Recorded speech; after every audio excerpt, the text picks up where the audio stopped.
इसे यहाँ रखो और निकलो मेरे घर से। उठो। पर हुआ क्या? हुआ क्या? मैं ना तुमसे तंग आ चुकी हूँ। अब नहीं हो सकता मेरे से। मैं तुम्हारा खर्चा उठाऊं या अपना? अब तुम मेरे घर में तभी कदम रखोगे जब तुम्हारी नौकरी लग जाएगी और मेरा अपना खर्चा उठा सकोगे, समझे तुम?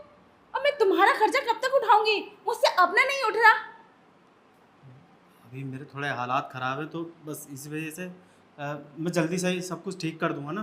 क्या जल्दी ठीक कर दोगे? यहाँ बैठ के चाय पी रहे हो तुम, और मुझसे ये बर्दाश्त नहीं होगा। अभी निकलो मेरे घर से, निकलो।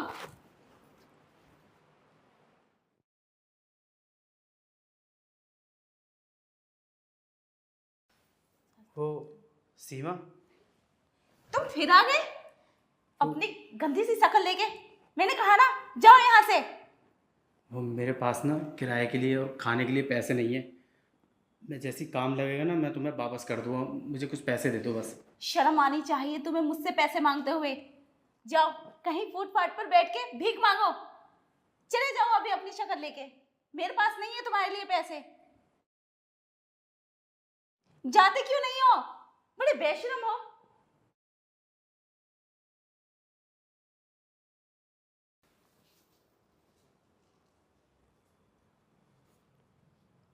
मेम साहब, अभी तो साहब यहाँ चाय पी रहे थे, अचानक से कहाँ गए? और घर में भी कहीं नज़र नहीं आ रहे, कहाँ पर हैं?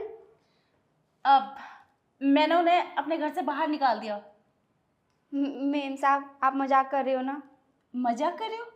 भला मैं तुझसे मजाक क्यों करूंगी? मैं रियल में घर से बाहर निकाल दिया। मैं तंग आ गई थी उनसे। लेकिन मेम साहब, आपने उन्हें घर से बाहर क्यों निकाल दिया? तुझे पता है मैं कितनी परेशान हूँ? कमा के उन्हें घर बैठे खिला रही हूँ, फिर भी मुझे मतलब ऐसे टॉर्चर कर रहे थे। खाना लाओ, ये लाओ, चाय लाओ, वगैरह वगैरह। मैं बहुत परेशान हो गई थी, इसलिए मैंने उन्हें घर से बाहर निकाल दिया। लेकिन मेम साहब, आपको ये सब नहीं करना चाहिए था साहब के साथ। तो क्या करती मैं? लेकिन फिर भी मेम साहब, आपको साहब के साथ ऐसा नहीं करना चाहिए था। ऐसे नहीं करती तो और क्या करती? वो आदमी घर में बैठ के खा रहा था और मैं बाहर कमा रही हूँ। इस घर का राशन बिल सब मैं ही तो भर रही हूँ। मैं अपना खुद का खर्चा नहीं कर पा रही, उस आदमी को कैसे रखती मैं? इसलिए मैंने उसे घर से निकाल दिया।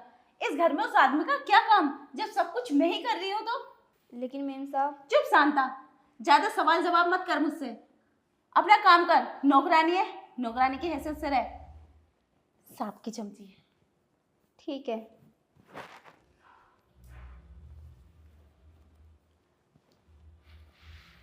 मेम साहब, एक बात बोलूं? हाँ बोल। अब क्या रह गया बोलने को? छोटा मुंह बड़ी बात। लेकिन साहब बहुत अच्छे इंसान हैं और बहुत मेहनती भी। मेहनती के साथ साथ खुददार भी। मेम साहब, भले ही साहब के आज हालात ख़राब चल रहे हैं, लेकिन आज तक उन्होंने आपसे कभी झूठ नहीं बोला। उनके हालात जल्दी ठीक हो जाएंगे, लेकिन आप उनका साथ तो दो। मेम साहब, आपको याद है जब साहब का काम ठीक चल रहा था तो वो आपका कितना ध्यान रखते थे, कितना खुश रखते थे आपको। आप जो मांगती थी आपको वो ला कर देते थे। और आज आज साहब की ये हालत है तो आपने क्या किया साहब के साथ? उनको घर से धक्के मार कर बाहर निकाल दिया। मेम साहब, एक बात बोलूं? जब आपकी शादी नहीं हुई थी ना, तो एक दिन मैं बहुत बीमार पड़ गई थी और मेरा सारा खर्चा साहब ने ही किया था। लेकिन आज तक उन्होंने मुझसे 1 रुपया तक नहीं मांगा। मेम साहब, आपको तो पता ही है कि मेरे पति कुछ दिन से बीमार हैं और घर का सारा खर्चा मैं ही कर रही हूँ। लेकिन इसका मतलब ये तो नहीं कि मैं उनको घर से धक्के मारकर बाहर निकाल दूँ।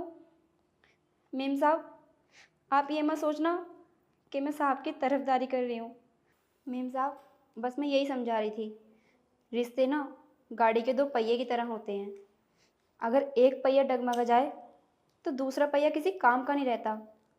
इसलिए हस्बैंड वाइफ को ना हर मोड़ पर एक दूसरे का साथ देना चाहिए, ना कि ऐसा छोड़ना चाहिए। शांता, तूने सही कहा। मुझे ऐसा नहीं करना चाहिए था। मैंने अपने पति को घर से बाहर निकाल दिया और इतनी बेइज्जती की उनकी। मुझे अपना पर इतना घमंड नहीं करना चाहिए था। बहुत गलत किया है मैंने। अब मैं क्या करूं? कहाँ गए होंगे वो? क्या कर रहे होंगे? मैंने ऐसा क्यों किया उनके साथ? क्या सोच रहे होंगे मेरे बारे में? मैं कितनी बेवफा निकली।